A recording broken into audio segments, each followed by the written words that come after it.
hello friends आपणकर अति प्रिय तरंग टीवी प्रसारित होता सिंदूर अधिकार धारावाहिक इस सोमवार अध्याय कौन होती डिटेल स्टोरी जानापे भिडियो लास्ट पर्यटन देखो दर्शक बंधु आपने देखिं इति आरव मन आनिले परिवर्तन और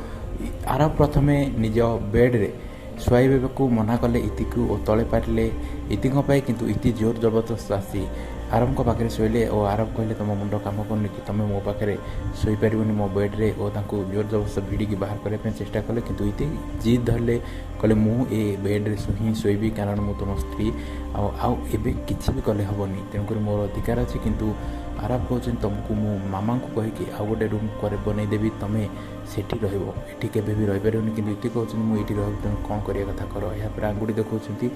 तो आंगुठी बारंबार देखार इति कहते कहीं बारंबार आंगुठी देखा आंगुठी के जाबुड़ी धरती और पड़ जाती इति और जाबुड़ी धरती आरव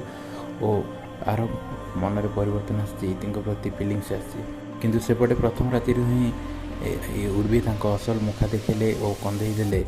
मिटू को और कहले तुम्हें मो पाखे रहीपर आ जो अधिकार नहीं तुम ये रोच से अधिकारटा को मुझे लिभे दूसरी और सिंदूर को पोछि देइछंती और फूल तोड़ा को फोपाड़ी देइछंती और स्वीकार करना मिटू को भल पाइबा और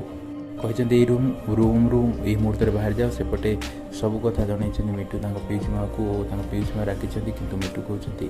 तुम किसी समय अपेक्षा करने पड़ो किसी भी उर्वीर करनी सी जमी इच्छा से